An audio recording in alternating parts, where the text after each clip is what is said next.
É possível gabaritar a C1. É possível gabaritar a C3.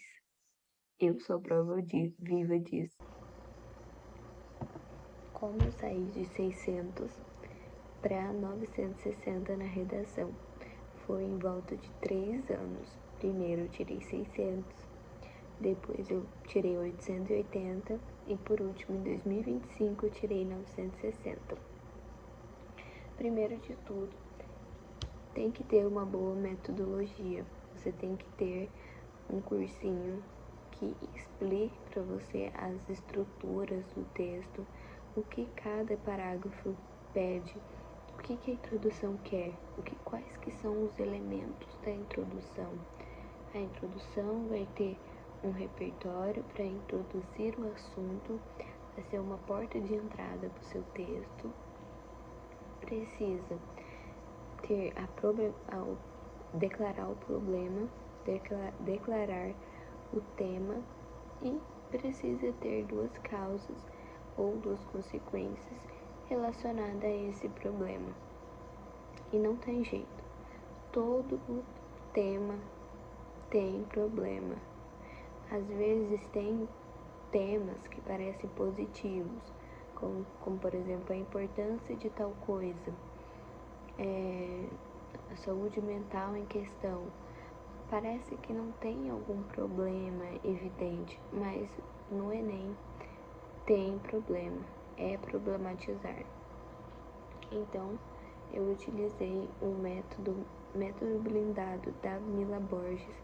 Foi o método que eu mais vi avanços e no qual eu me adaptei muito. Antes disso, eu tinha comprado o curso da plataforma SAD. Lá também tinha redação. Eu tirei 880 na redação do Enem, mas eu sentia que faltava mais alguma coisa. Então eu comprei o método blindado e foi a melhor escolha que eu fiz. E outra coisa, eu não queria usar modelo pronto. Eu sentia que tinha capacidade de saber escrever um texto sem precisar decorar 1000 palavras, sem precisar ter aquela coisa rígida. E eu gostava, na verdade antes eu já gostava de escrever, escrevia no meu caderno, então eu queria saber mais como escrever, como colocar, como destrinchar as minhas ideias, como argumentar. E eu senti que aprender sobre a redação deu mais organização para os meus pensamentos. Então, eu não quis usar modelo pronto e sentia que é muito frágil. Pode funcionar? Pode, mas é complicado. Então, a segunda coisa que eu fiz foi criar um roteiro, porque a gente sabe que tem pouco tempo para escrever redação, porque se você passar de 2 horas, você vai ferrar com a sua prova de linguagem e as outras questões que você tem para resolver. Então, criei um roteirinho que também foi passado pela Mila. Primeiro de tudo, você baixa o olho no tema, você vai circular as principais palavras do tema e começar a lembrar os sinônimos dela. Por quê? Porque você não pode ficar repetindo as palavras do tema ao decorrer da redação, para não ficar para o corretor não perceber que você tem um vocabulário pobre.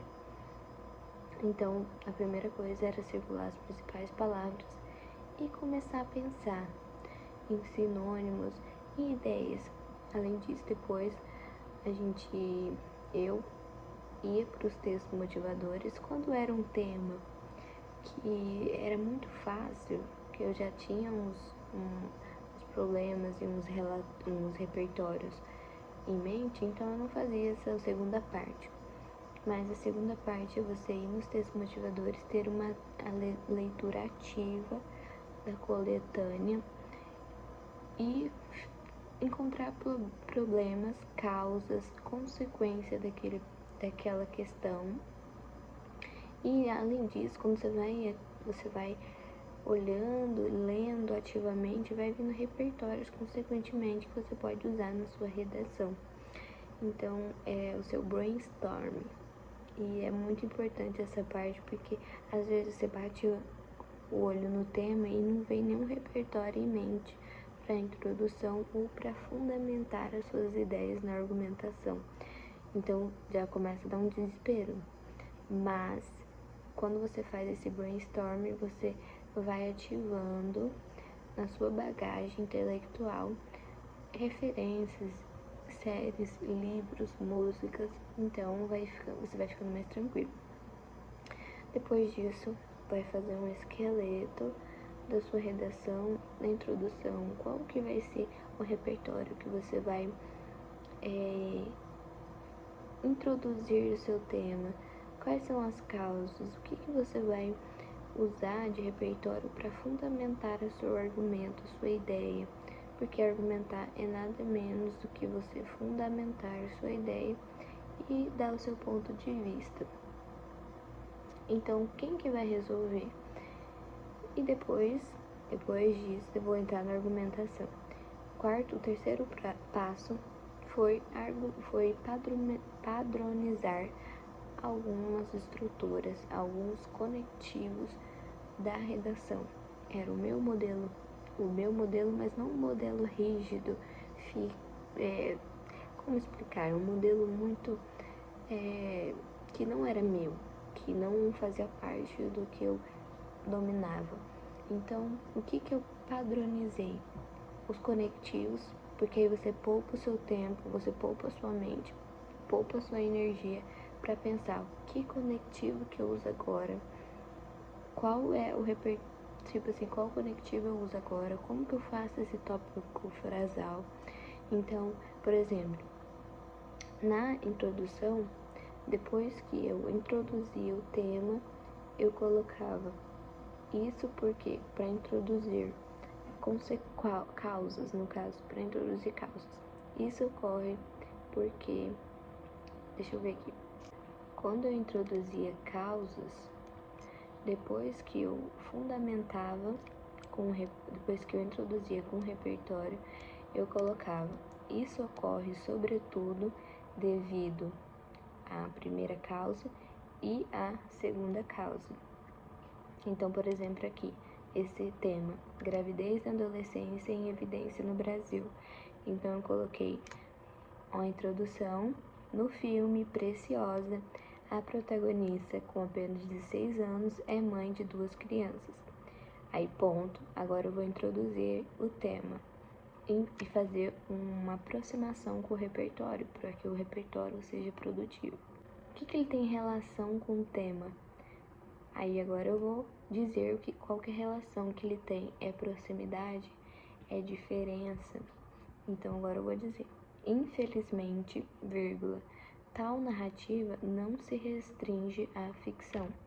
Haja visto que inúmeras brasileiras têm um feto na barriga antes da maioridade.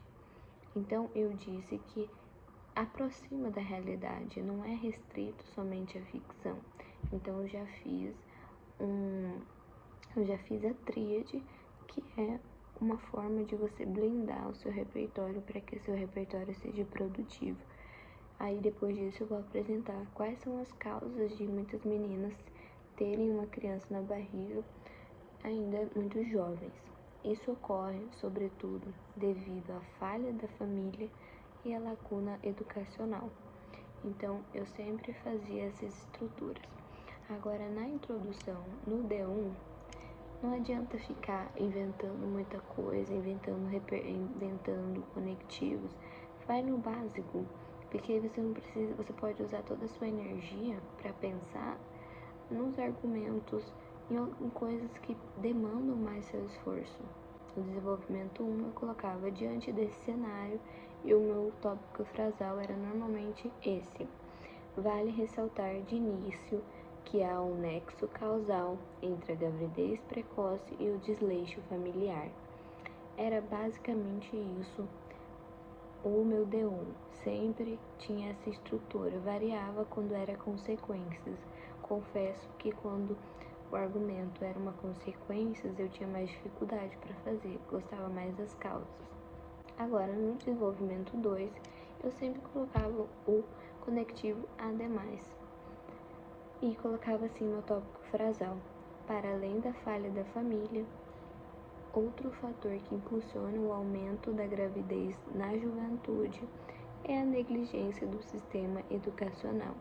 Então sempre tinha essa mesma estrutura e eu não precisava ficar pensando, só colocava as palavras aí, o que me poupava, que poupa tempo e me ajuda a direcionar as minhas energias e meus neurônios para outras coisas.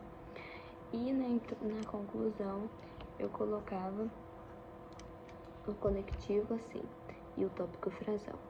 Infere-se, portanto, que a gravidez na tenra idade tem dois motivos: a inércia parental e a lacuna escolar. Então, isso era mais ou menos fixo, porque aí poupa tempo.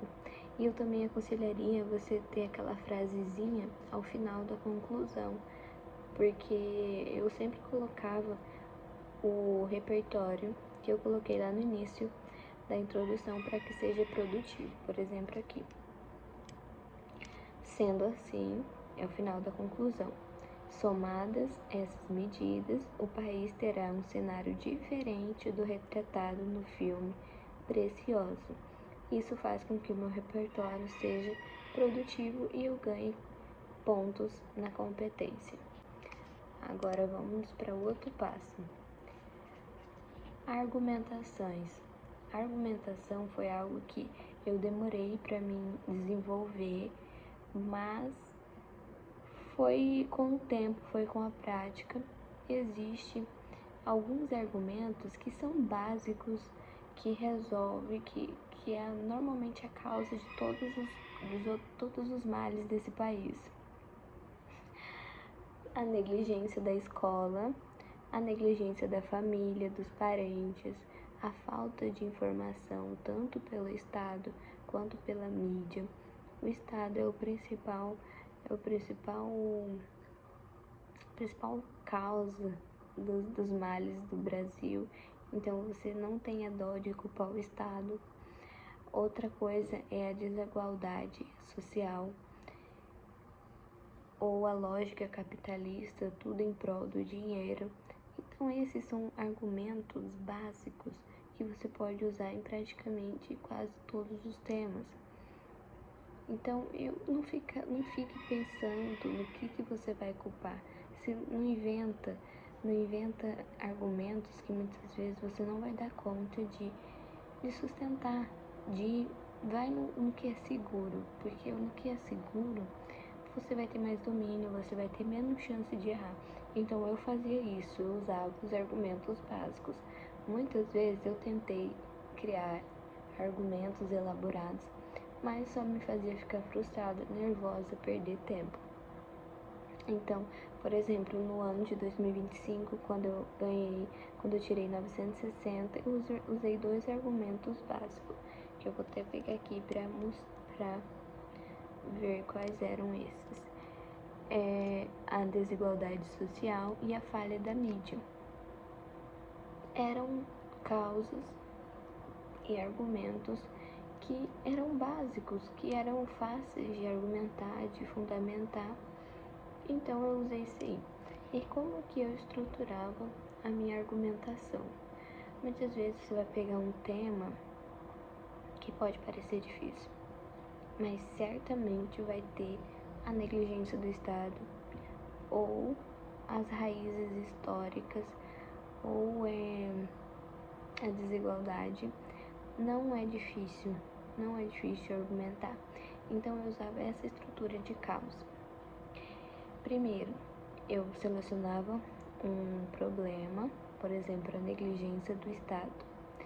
E aí eu usava as 5 perguntinhas da libertação, que foi criado pela Mila, que funciona assim. Você vai perguntar para sua causa em relação ao seu tema, quais são essas. Vai fazer essas perguntas. Por exemplo, eu até peguei aqui, vou pegar esse exemplo da gravidez. por que a negligência da escola, por exemplo, é um problema para a gravidez precoce no Brasil? Aí você vai responder essa pergunta, não precisa ser uma super resposta, é algo bem básico, só para instigar o seu argumento, a sua forma de pensar. Depois disso, você vai perguntar quais são as causas da negligência da escola em relação à gravidez precoce. Talvez é porque a escola não informa, a escola ela não explica para as meninas como se prevenir. Talvez seja isso, você vai dar sua resposta básica. A terceira perguntinha, que na verdade é quem sofre com isso. Tem temas que vai ser evidente quem sofre com isso. Nesse caso da gravidez precoce, são meninas novas. Então você não precisa responder todas essas perguntas. É só para você ter um chão, uma base do que você vai falar. E quais são as consequências disso? As consequências é que muitas meninas pode vir a óbito por causa de uma gravidez precoce. Muitas meninas, elas podem parar os estudos. Isso é umas consequências. E a quinta perguntinha é: o que impede desse problema ser resolvido? Aí já entra a sua conclusão, já entra o seu primeiro agente. O que impede desse problema ser resolvido? Talvez seja negligência. O Estado poderia promover campanhas, o básico. A mídia poderia informar melhor essas meninas, poderia fazer campanhas de conscientização. A escola poderia criar metodologias, criar um ambiente de conversa. Coisas simples, você já vai estar resolvendo, já está criando o seu esqueleto para não precisar ir fazendo o texto conforme vai dando na sua mente. No desenvolvimento, como que eu fazia? É assim, é a causa, por que isso acontece, aí uma mini justificativa da causa. Por que dessa causa? Para não ficar lacunas, para não ficar perguntas na cabeça do corretor. E nem tudo você vai ficar respondendo. Eu vou mostrar daqui a pouco um exemplo. Depois da causa e uma mini justificativa da causa, eu vou falar a consequência disso e a consequência da consequência. Pode parecer complicado, mas não é. É simples. Então, vou pegar esse aqui. Gravidez precoce gravidez na adolescência. Então, a primeira delas. Primeiro argumento. Primeira causa, o desleixo da família. Aí eu já vinha com a causa, o porquê que isso acontece. Tal questão acontece, então eu já estou respondendo pro corretor qual é a causa disso. Por que a gravidez precoce é um problema, é uma causa do desleixo da família. Por quê? Aí em seguida eu já respondo. Tal questão ocorre porque, aí eu uso um ponderador para que eu não generalize. Com regularidade, os pais, pelo medo de abordar essa pauta que é por vezes considerado tabu na sociedade, não conversam abertamente sobre sexualidade com seus filhos. Aí depois eu uso um marcador de consequência. Consequentemente, pela baixa consciência acerca disso, ao iniciar a vida sexual, muitos jovens desconhecem os perigos de fazerem sexo sem preservativos. Aí eu vou trazer a consequência da consequência, o que pode levar à gestação indesejável ou a doenças transmissíveis. Depois disso, eu uso uma fundamentação para que não fique apenas uma opinião minha, mas que fundamente. E para isso, eu vou trazer um conectivo. O que esse repertório tem a ver com o que eu disse? Ele ilustra? Ele afirma? Ele é concreto? Então, o meu é para ilustrar. Para ilustrar, na série Bridgerton, A personagem Daphne, sem o devido esclarecimento por parte da sua mãe, não sabe como uma criança é gerada. Agora eu vou fazer a tríade, que é tema, argumento e repertório. Nesse viés, sendo a arte uma mera reprodução da realidade no Brasil, essa parte aqui eu errei, era para mim escrever: existem várias Daphnes. Sendo a arte uma mera reprodução da realidade, no Brasil existem várias Daphnes. Depois eu vou fechar. Logo, para que se altere tal semelhança à protagonista, os responsáveis devem informar os mais novos a respeito das práticas sexuais, prevenindo que inúmeros adolescentes fiquem grávidas. Então eu já fiz um spoiler e eu deixei o meu repertório mais produtivo. Então você percebe que eu usei causa, uma mini justificativa da causa, consequência e consequência da consequência. Então não deixa brechas, coisas vagas, coloca coisas específicas para que o corretor não tenha dúvida do que você está falando.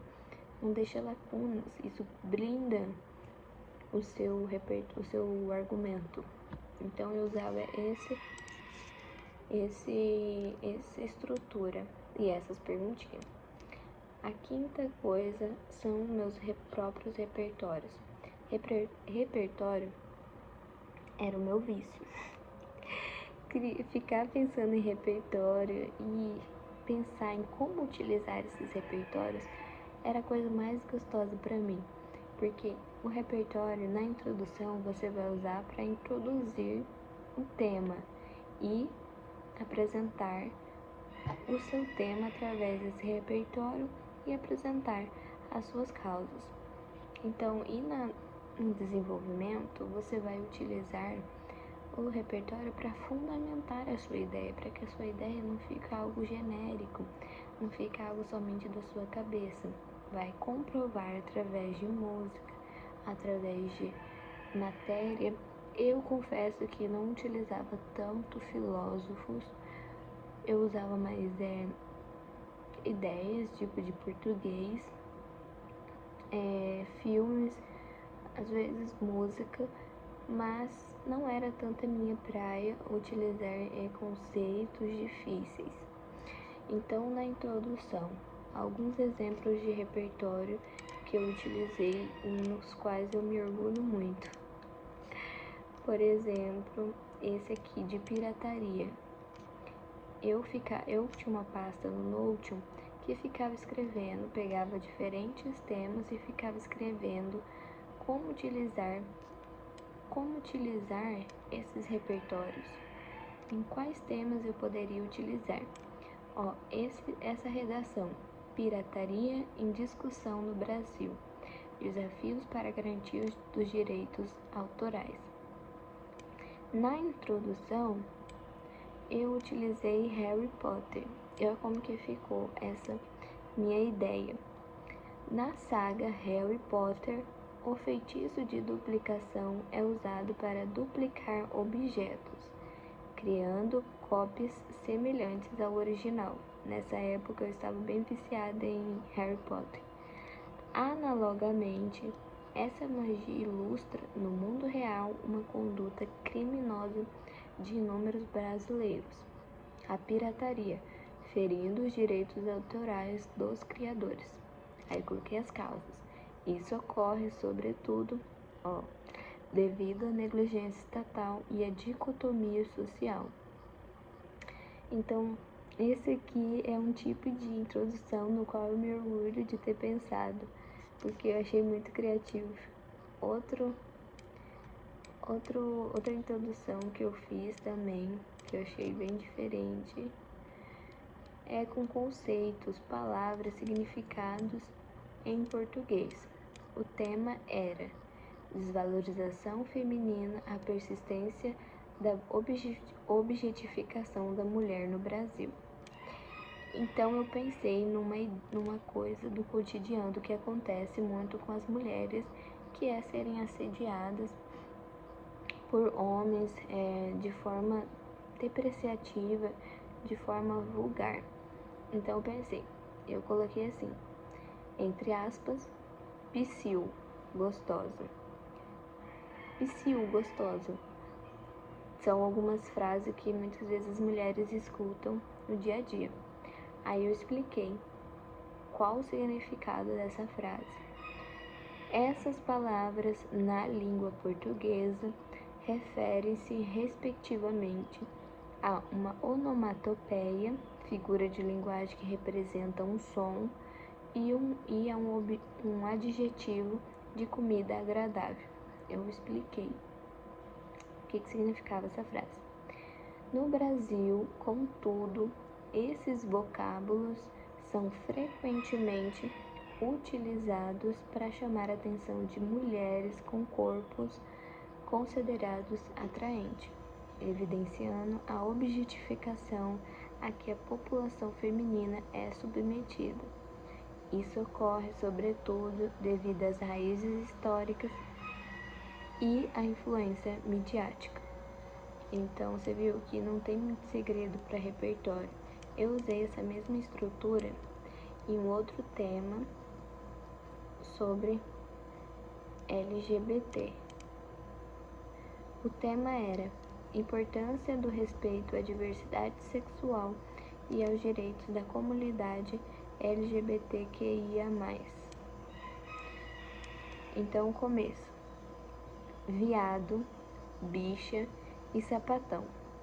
Essas palavras, em seus significados gerais na língua portuguesa, referem-se respectivamente a um mamífero, a uma fila ou feminino de bicho e ao aumentativo de sapato. Contudo, tais substantivos são frequentemente utilizados de forma pejorativa e desrespeitosa contra a comunidade LGBTQIA+. Isso ocorre, sobretudo, devido à negligência do Estado e à falha da mídia. Então, o repertório não é algo impossível. Você tem em mente alguns filmes, algumas coisas que você lembra, que você gosta. É muito mais fácil você lembrar de coisas que você gosta do que você decorar, puramente decorar. Nos argumentos, no desenvolvimento, para cada argumento, por exemplo, negligência do Estado ou escola, eu tinha alguns repertórios que foram passados para Mila, que eram simples, que eram fáceis de lembrar e que funcionavam muito bem para mim. Então, por exemplo, para desigualdade social, eu utilizava o Ariano Suassuna, que é um escritor brasileiro, que ele fala que o Brasil ele é dividido em dois povos, os privilegiados e os despossuídos. Então eu já tinha isso mais ou menos fixo na minha bagagem de repertório, e para cada argumento a gente tinha os repertórios secretos do bonde. Então é muito bom você ter isso, não algo difícil que você vai ter que penar para lembrar, não, mas algo fixo que você sabe articular, você sabe como manusear, moldar, dependendo de cada tema que você vai utilizar. Então isso ajuda demais também. Então, a questão dos repertórios, para você tornar ele produtivo, eu utilizava pelo menos, e a Mila também ensinou isso, a tríade. Você tem que, principalmente na argumentação, para não deixar o seu repertório vago, você tem que fazer um movimento de tema, repertório e argumento. Você tem que articular, fazer com que isso tenha sentido para o corretor. Por que você colocou esse repertório aí? E para você entregar isso no olho do corretor, você tem que utilizar as palavras. Muitas vezes eu na minha mente, eu tinha entregado essa tríade, mas na minha mente, porque o corretor não entendia o que eu quis dizer. E é com as palavras que você vai conseguir entregar essa relação. Então, por exemplo, como que esse repertório ele se aproxima desse tema, dessa causa, dessa consequência, ou ele é distante? Esse repertório vai servir para quê? Para ilustrar? Para comprovar? Então, é muito importante se perguntar isso, porque vai ficar mais fácil de você entregar no olho do corretor. Para que aquele repertório está ali? Ele serve para quê? Qual a relação com o tema? Qual a relação com a causa? E eu utilizava essa estratégia no final de cada parágrafo. Eu retomava esse repertório e na conclusão, muitas vezes eu utilizei o repertório que eu coloquei nos desenvolvimentos como forma de um meio de resolver o problema. Por exemplo, deixa eu ver se eu pego um exemplo aqui. Eu comecei a utilizar essa forma e vi que deu certo. Achei aqui. O tema era Desafio para a Inclusão das Pessoas com Deficiências Ocultas. Eu coloquei causas, negligência estatal e uma consequência ao desenvolvimento de doenças psíquicas. Nessa redação eu tirei 920. Perdi na competência 3. Então eu coloquei como repertório a inércia governamental e eu coloquei como repertório para fundamentar o sociólogo Thomas Marshall, que afirma que a cidadania ela só é plena quando o governo garante todos os direitos. E lá na conclusão, eu coloquei assim. Além disso, eu coloquei assim.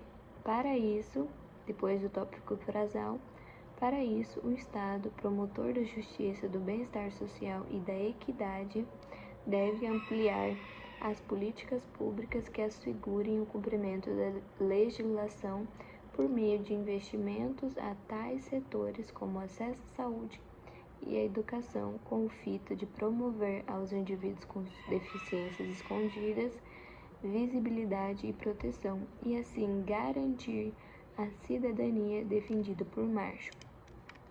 Isso blindou completamente o meu repertório. E eu fiz isso também na minha redação, que eu tirei 960, no Enem de 2025. Eu retomei muitas vezes na conclusão o repertório que eu coloquei no desenvolvimento. Isso blinda o meu repertório e o corretor pensa, meu Deus, que produtividade. Não fica um repertório vago.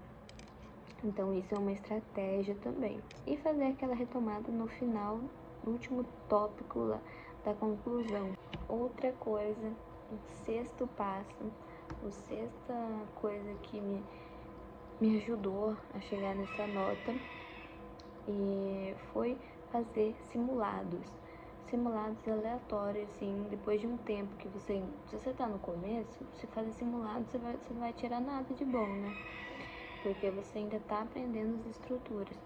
Mas, depois de um tempo, você começa a pegar temas aleatórios e cronometrar, fazer igual você tivesse lá na prova, se você conseguir fazer com as questões de linguagem, igual como você estivesse lá na prova.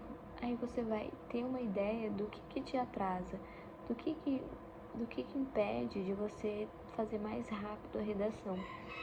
Eu confesso que eu penei muito para fazer uma redação menos de 2 horas, mas foi difícil. Eu confesso que ainda eu demorava para fazer redação. E é isso, fazer simulado e fazer as redações o quanto você conseguir no papel, porque fazer redação no Word ou digitado é muito mais gostoso, porque você pode ficar apagando, você pode ficar eu achava mais gostoso e muitas vezes eu fiz redação digitada, só que eu me policiava, porque no dia da redação, no dia do Enem, eu não vou ter um tecladinho para me ficar escrevendo, digitando. Então, fazer redação no papel é a melhor coisa, porque você vai já estar treinando a sua mão para escrever no dia. Você já vai estar treinando a sua mente, as suas habilidades de escrever. Então, outra coisa para mim, 7º passo para mim gabaritar C1, porque eu achava que era impossível gabaritar C1, porque, meu Deus, sempre aparecia alguma dificuldade, algum erro, e eu sempre gostei de português, mas, menina, pensa numa competencinha difícil para gabaritar. Mas, o que me ajudou? Lá tinha a Mila tem um método de revisão direcionada. Como assim? Você faz a sua redação e você deixa ela de molho. Deixa ela lá de boa, porque sua mente já está concentrada ali no que você está fazendo. E não sei se isso já aconteceu com vocês. Depois você vai olhar o que você escreveu, tem palavras repetidas, coisas aleatórias. Porque sua mente está cansada. Então você deixa ali sua redação de molho e você vai fazer outras coisas, fazer umas questões, vai trabalhar outras áreas da sua mente. Depois, você vai olhar para o seu texto e você vai falar consigo mesmo. Bem, se você tem dificuldade com crase, você vai olhar para o seu texto e vai falar para si mesmo. Eu agora vou encontrar os erros de crase. E você vai olhar cada parágrafo e encontrar quais são os erros. Que erros que tem aqui de gramática? Porque é igual a professora falava, a gente nunca erra, a gente nunca tropeça em montanhas, é sempre em pedrinhas. Então, conforme você vai treinando essa revisão direcionada, a sua mente vai ficando mais afiada. Encontrou um erro? Faz uma listinha de quais são os principais erros de gramática que você tem tendo. Então você faz essa listinha e vai trabalhando, estudando, vai ter que assistir aula sobre gramática, fazer exercício se preciso, para você entender por que eu tô errando crase, por que eu tô errando letra maiúscula, por que eu tô errando concordância. Concordância foi algo que eu penei para aprender, mas com a prática a gente aprende. Então, isso foi fantástico, revisão direcionada. Você olhar o seu texto depois de que você trabalhou outras áreas da sua mente, porque é fatal, você vai encontrar erros. E isso é maravilhoso. É sério. Isso é muito bom. Eu duvidava disso. Tenho que confessar, mas funciona mesmo. E não tem jeito, gente. É prática, é prática, é prática. E não somente prática, né? Você pegar os seus erros e não deixar que eles se estendam. Não permitir que eles vão até o último mês do dia do Enem. Então, eu fiz mais de 30 redações. Eu fiz acho que 30 redações e de temas variados. Uma coisa que eu penso é que não faça apenas eixos temáticos que você tem facilidade, porque você pode ficar muito frágil, porque vai que no dia do Enem você pega um tema que você não tem muito domínio. Dá um pouco mais de medo, você vai ficar mais inseguro. Então você pegar e treinar com temas que você tem desconforto, que você sabe que você não é tão bom, é essencial, vai te deixar mais forte. E também não se apegar tanto os números, não se apegar tanto a nota que você está tirando, porque a nota que mais importa é do dia do Enem. Eu sei que eu também queria tirar 960 quando eu estava treinando, porque é legal ver seu progresso. Só que na última redação que eu entreguei para a plataforma, eu tirei 880, que era um tema difícil, mas eu não fiquei tão abalada assim. porque eu sabia do que eu sabia, o quanto eu tinha treinado, e o que mais importava era a nota do Enem. Mas claro que é muito bom ver seu progresso ao longo do ano. Então eu acho que é isso. Essas foram as coisas que eu fiz. Outra coisa que eu aconselharia é ter somente uma plataforma de redação, porque se você tem mais de 2 plataformas, a chance de você se confundir com as correções, minha criança, com as correções é grande e você fica confuso, porque tem professores que têm uma metodologia diferente. Então, a ideia é você confiar em um método e seguir. E eu super indico a Mila. Sou discípula de Mila Borges. Incrível o trabalho dela e meus resultados estão aí. Então é isso, é possível tirar uma nota boa. Tchau!